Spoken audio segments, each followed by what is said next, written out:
అలాంటి వ్యక్తి, అలాంటి మహానుభావుడు. అలాగే ఆయనకి ఎవరికైతే అండగా ఉన్నారో తెలుగు భాష కోసం, లేదంటే మనకి ఈ వరిసాలో కలిసిపోతుంది పర్లాకిమిడి, నేను విడిపోవాలి నేను చెప్పి మేము ఆంధ్రాలోనే ఉండాలని ఒక ప్రయత్నంతో ఆయన చేసిన ప్రయత్నం పర్లాకిమిడి మహారాజు వారి కోపానికి కారణమైంది. ఆయన స్నేహాన్ని కూడా వదులుకున్నారు. అలాగే ఆయన ఎన్ని మాటలు పడ్డారంటే దుష్ట చతుష్టయం అని చెప్పి దాంట్లో ప్రత్యేకించి మన గురజాడ అప్పారావు గారు, ఒక గురజాడ అప్పారావు గారు, అలాగే శ్రీనివాస అయ్యంగారు గురించి అనేవాళ్ళు అంటే సరిగ్గా రన్ని తమిళం తెలుగు మాట్లాడే శ్రీనివాస అయ్యంగారు, ఏట్స్ అంటే ఒక ఇంగ్లీష్ వ్యక్తి, అలాగే గురజాడ గారు, గిడుగు, వీళ్ళందరినీ దుష్ట చతుష్టయం అని చెప్పి ఎన్ని మాటలు పడ్డారు వాళ్ళందరూ కేవలం వాళ్ళు కోరుకుంది మనం మాట్లాడే భాషని మనకి ఇది అంత మామూలు వాడుక భాషని మామూలు సాహిత్యంలో రావాలని ఒక తపన. ఆ తపన కోసం ఎంత కష్టపడ్డారు, ఎంత నలిగారు అని చూస్తూ ఉంటే విచిత్రం ఏంటంటే ఆయన ఒక 40 సంవత్సరాల్లో ఆయన చెవులు వినిపించదు, ఆయన బ్రహ్మచెవుడు ఆయనకి. అది కూడా ఎందుకు జరిగింది అంటే ఆయన సవరల కోసం భాష లిపి తయారు చేయడం కోసం ఆయన ఎక్కడో అడవుల్లోకి వెళ్ళి అక్కడ కూర్చొని జబ్బు పడి మలేరియా వచ్చి అక్కడ క్వినైన్ అనే ట్యాబ్లెట్స్ తీసుకొని దానివల్ల వినికిడి శక్తి కోల్పోయి ఆయన తెలుగు భాష ఉద్యమం అంతా ఆయనకి ఈ బ్రహ్మచెవుడితోటే ఆయన చేశారు ముందుకి.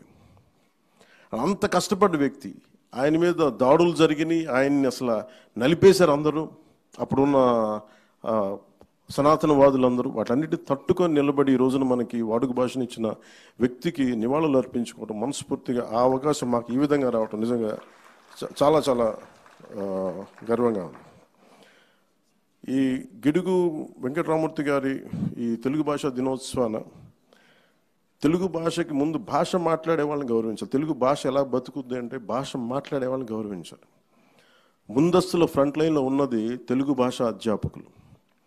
ముందు తెలుగు భాష అధ్యాపకులకి ముందు ప్రతి ఒక్కరూ గౌరవం తెలియజేయాలి. స్కూల్స్లో కానీ కాలేజెస్లో కానీ. ఇంకా చెప్పాలంటే మాతృభాషను బోధిస్తున్న వాళ్ళకి జీతభత్యాలు ఎక్కువ ఉండాలి, ప్రభుత్వం నుంచి కూడా ఎక్కువ సహకారం ఉండాలని మనస్ఫూర్తిగా కోరుకుంటున్నాను. అలాగే మొన్న ఒక తెలుగు పండితులు విజ్ఞప్తి చేశారు. ఇది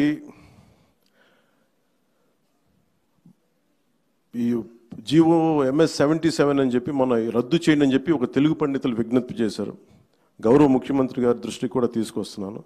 ఈ జీవో MS 77ని రద్దు చేయమని తెలుగు పండితులు అందరూ కోరుకుంటున్నారు సార్. ఒకసారి మీ దృష్టికి తీసుకొస్తున్నాను.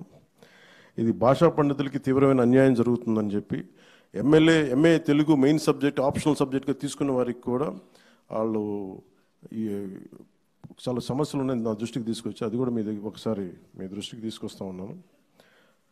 ఇది ప్రత్యేకించి మేము కోరుకుంటాను. నేను వ్యక్తిగతంగా తెలుగు భాష నేను పూర్తి తెలుగులో మాట్లాడడానికి ఆంగ్ల పదాలు లేకుండా తెలుగు మాట్లాడాలంటే ఎంత నలుగుతున్నా నాకు అర్థమవుతుంది. ఇబ్బందిగా ఉంటుంది. ఒక ఇంగ్లీష్ పదం లేకుండా అదే మరాఠీ తీసుకుంటే ఒక్క ఆంగ్ల పదం లేకుండా మరాఠీ మాట్లాడచ్చు. తమిళ్ తీసుకుంటే నేను చాలామంది తమిళులతో మాట్లాడుతూ ఉంటే వాళ్ళు ఒక క్రమ పద్ధతిలో ఆంగ్ల పదాలు మేము వాడడం పూర్తి శుద్ధ తమిళ్ ఉండాలని చెప్పి వాళ్ళు కొత్త పదాలు కనిపెట్టి దానిని ప్రతిసారి దాని ప్రాచుర్యంలోకి తీసుకొస్తారు.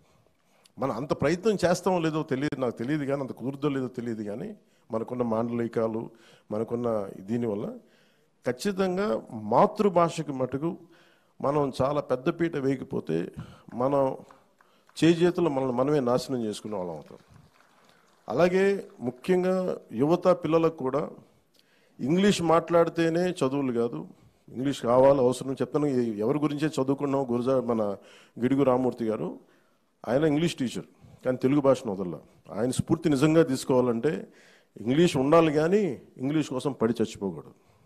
అంటే ఇంగ్లీష్ లేకపోతే మన బతుకులు లేవు, అట్లా ఏం అవసరం లేదు. కానీ ఇంగ్లీష్ అవసరం అంతేగాని ఇంగ్లీష్లో చదివితేనే మన తెలివితేటలు వస్తాయి, ఇంగ్లీష్లో చదవకపోతే రావు అనేది ఆ దుస్థితి నుంచి మన అందరం కూడా దీన్ని బయటపడాలి. ఈ సందర్భంగా ప్రతి ఒక్కరిని కోరుకుంటూ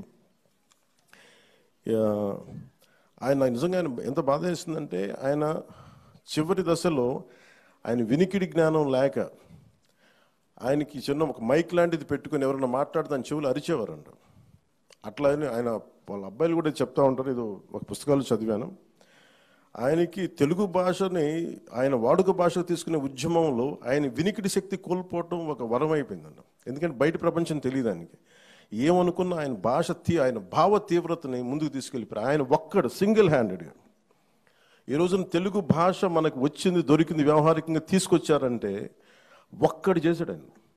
గురజాడ అప్పారావు గారు ఎంతమాత్రం సపోర్ట్ చేసినా, మిగతా వాళ్ళు సపోర్ట్ చేసినా, ఆయన సొంత డబ్బులతోటి, డబ్బులు లేకపోయినా ఇళ్ళమ్మి వాకిళ్ళమ్మి ఆయన పెద్ద కొడుకు సీతాపతి గారు అండగా ఉండి ఇన్ని చేసి ఆయన ముందుకు తీసుకెళ్ళి తెలుగు భాషని మనకి ఈరోజు ఈ రకంగా అందించిన గిడుగు రామ్మూర్తి గారికి నా మనస్ఫూర్తిగా నా పాదాభివందనాలు. నా కోరిక కూడా ఒకటి, మీ అందరికీ తెలుగు భాష వ్యాకరణం మరింత. నా ఉద్దేశం, నేను చాలా ప్రయత్నాలు చేశాను వ్యక్తిగతంగా. సూర్యరాయేంద్ర నిఘంటువుని 80లో ప్రచురించారు. తర్వాత మళ్ళీ దాన్ని రావటం మానేసింది. పిఠాపురం మహారాజు వారు 7 సంకలనాలు ఉండే, 7 వాల్యూమ్స్. ఆ తర్వాత దాన్ని వదిలేసాం. నేను ప్రయత్నం కూడా చేశాను ఇక్కడ మన లోకల్ స్థానిక మన విజయవాడలో ఉండే ప్రచురణకర్తలతో మాట్లాడి నేను ఈ రోజున మీకు మాటిస్తున్నాను.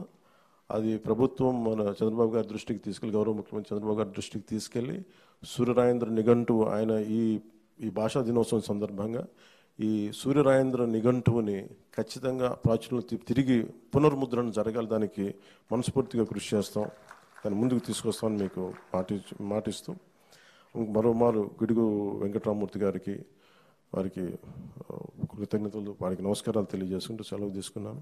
జై హింద్.